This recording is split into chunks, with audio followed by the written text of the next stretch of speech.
Hey y'all, welcome to my channel. My name is Mindy, and you've probably heard a lot about GLP-1 medications for weight loss. But today I'm sharing my personal experience after 3 years on these medications. This isn't just about the weight loss. This is about the full picture, the good, the bad, the ugly. If you're curious about using GLP-1s for long-term weight loss, stick around. So if you're new to my channel, welcome.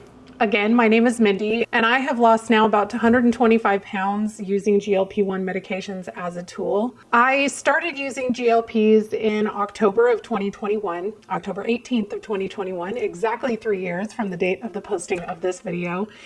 And the reason I decided to start using GLP-1s was because I had tried everything. I was over 365 pounds, and my mom had just suffered her third heart attack, and I was looking down the barrel of what my life was going to look like if I didn't start trying to take charge of my health. I was, to be perfectly honest, completely terrified to try these medications. I had been contemplating weight loss surgery for years, but I knew people that had died from complications due to weight loss surgery.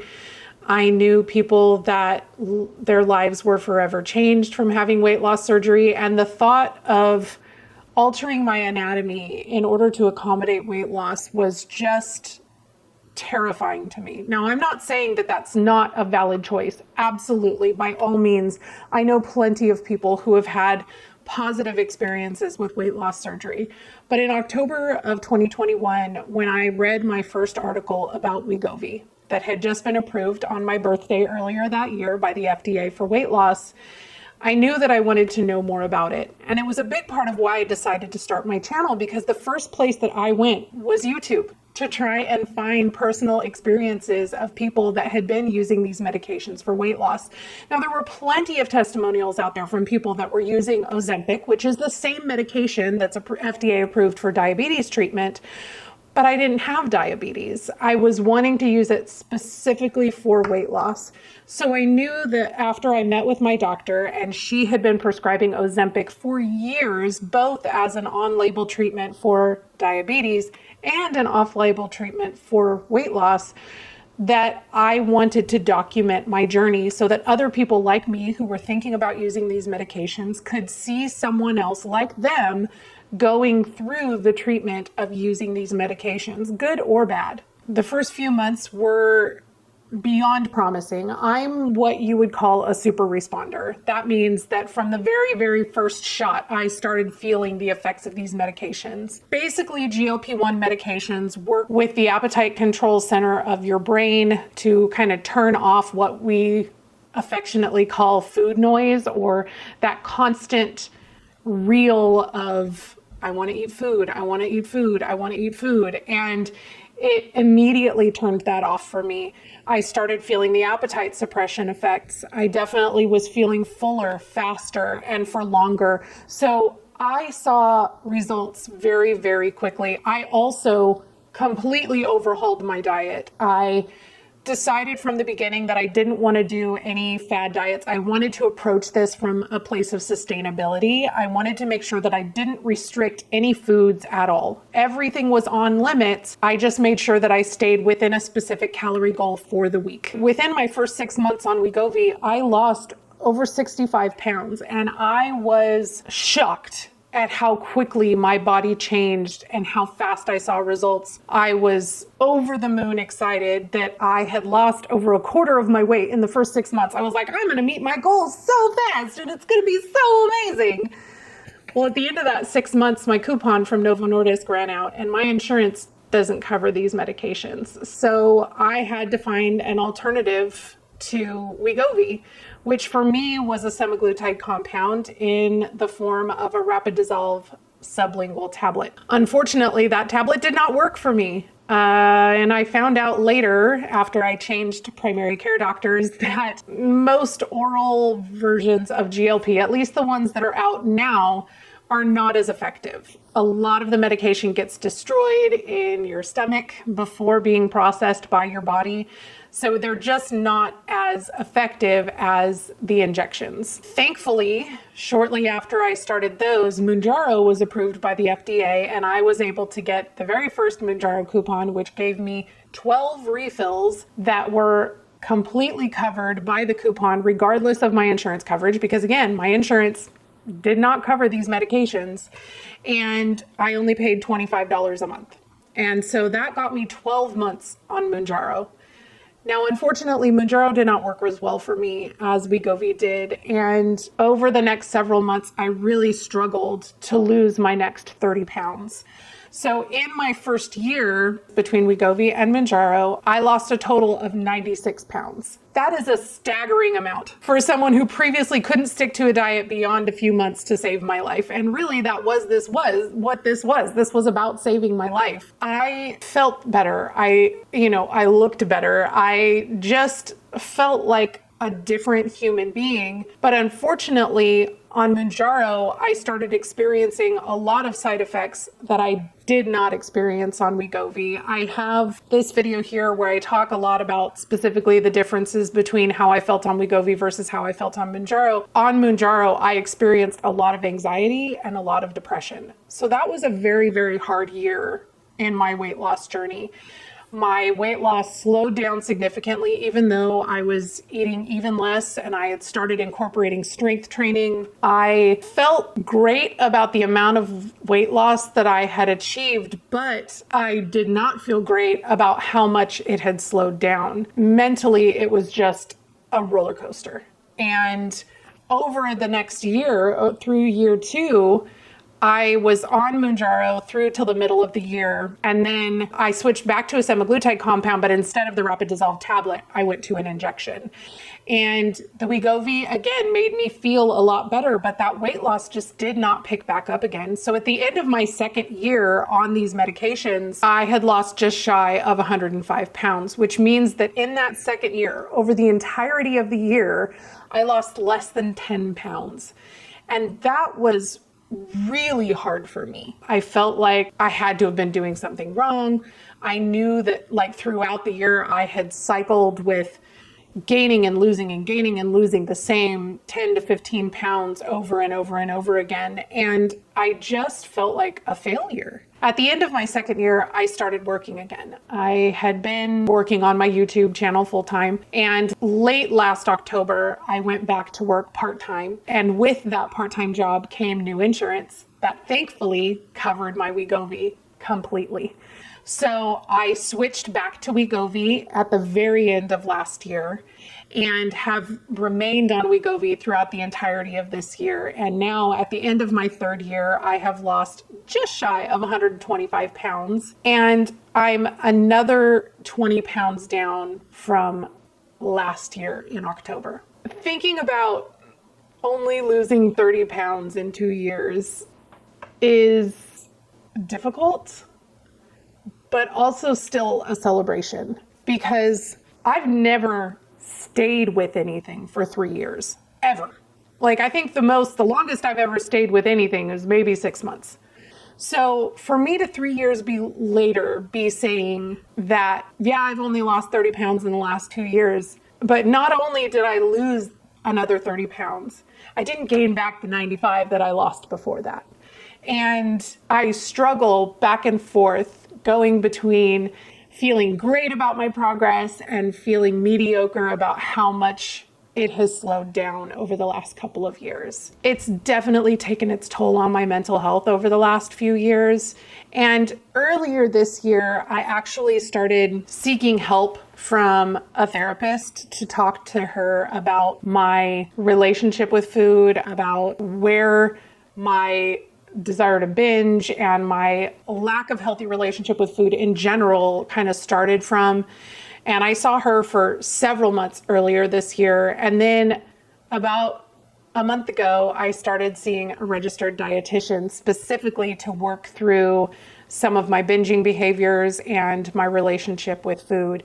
And that has been a massive eye-opener for me in understanding how my perfectionism and kind of OCD and control issues have really contributed to my messed up relationship with food. In regard to how I've lost the weight, obviously I'm on the medications, but these medications are a tool. They are not the end all be all. They will not lose the weight for you if you don't make the lifestyle changes that are necessary in order to make that calorie deficit happen. Ultimately, the only way you're going to lose weight is if you consume fewer calories than your body burns, right?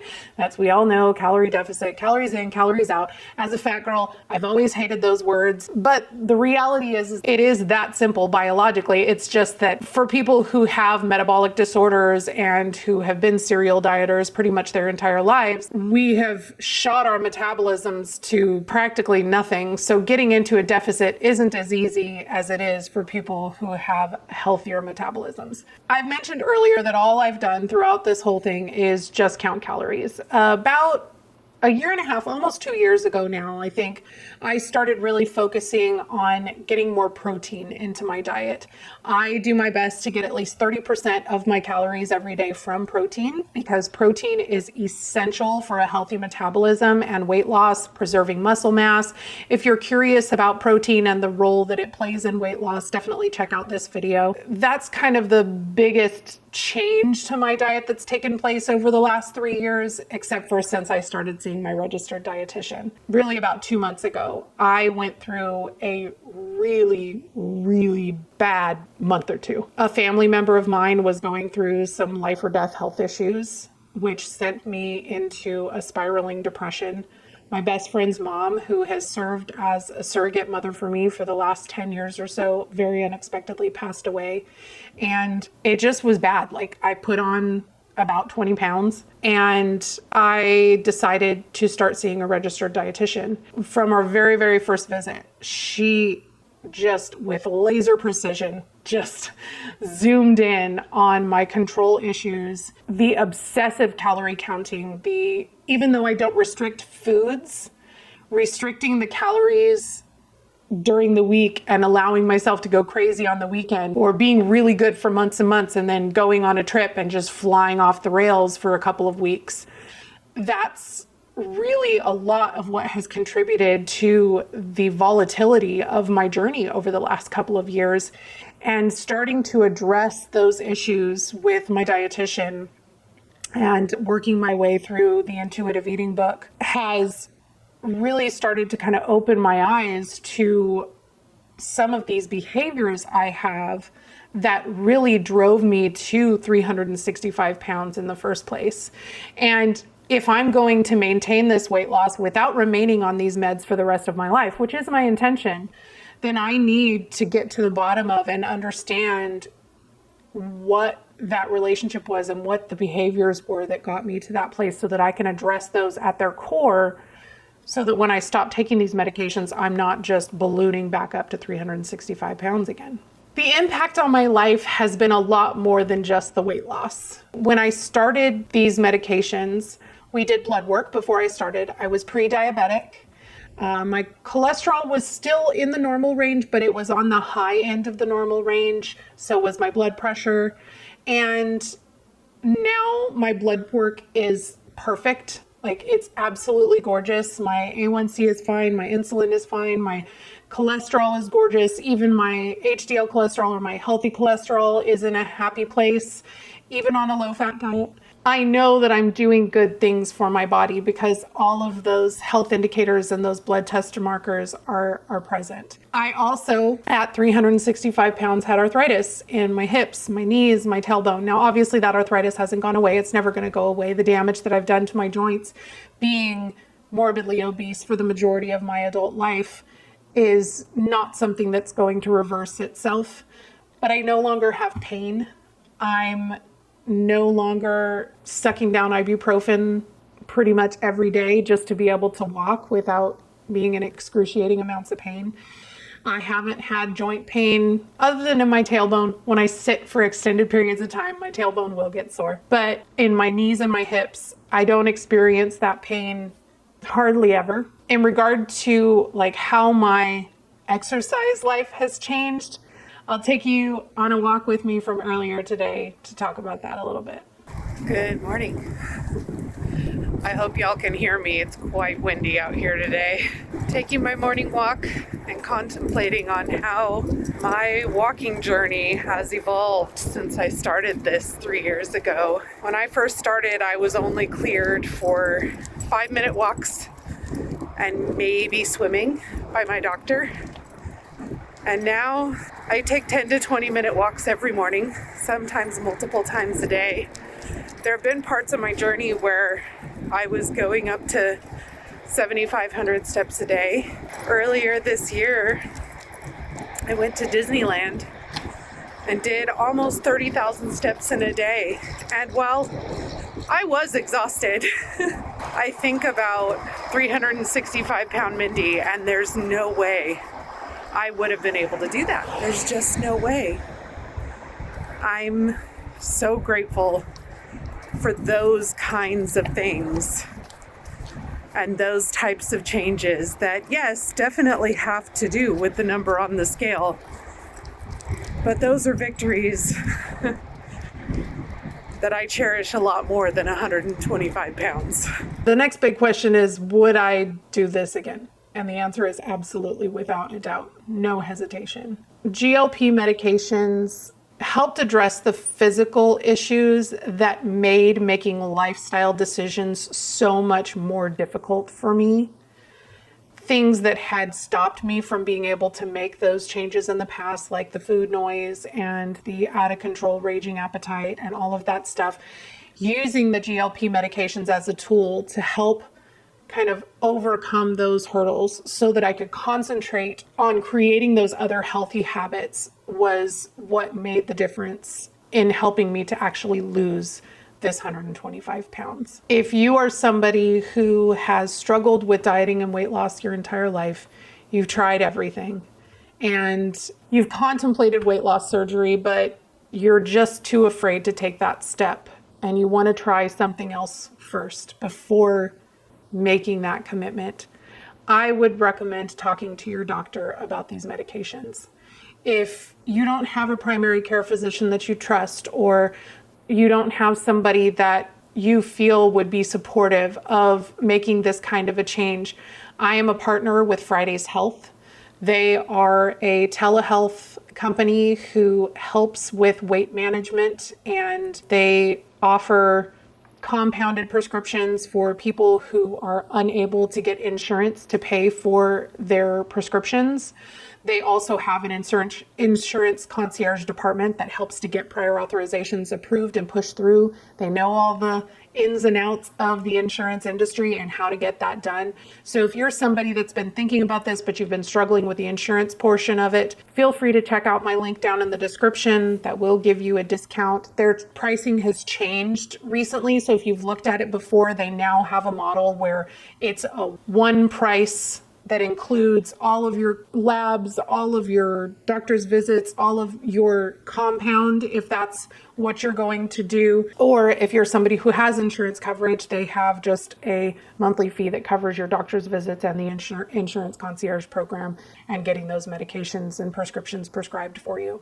So that's another option that you have if you're concerned about not having somebody that's going to be supportive of you pursuing this as an option. If you are thinking about starting a GLP-1, my advice is to stop thinking about it and make an appointment to meet with your doctor. Get in to see somebody at a telehealth clinic if a doctor is not an option for you. Start looking into actual action steps rather than just researching things to death, because that's what I did, and I wish I had started earlier. In regard to starting a GLP and what I would recommend doing to start on a GLP journey, check out this video here because I have some advice on things that I would definitely recommend for starting a GLP journey. Make sure you have a good support system. Don't try to do this alone. If you don't have anybody in your life that you trust to talk about things like this, I have a Discord channel. There's a link down in the description below of people who are on their own weight loss and health journeys, and we would love to support you on your journey. But I think that's it for me today. If you found this video helpful, or if you're on a weight loss journey too, please leave a comment below. I would love to hear from you and your experience on a GLP-1 or without a GLP-1 in your weight loss journey. Don't forget to like this video, subscribe if you haven't already, already and hit the notification bell for more updates on my journey. Thank you so much for being here. I love you guys so much, and I will see you in the next one. Bye. We're on a journey, looking back on the things that we've taken for granted, but feels like we're learning to be better without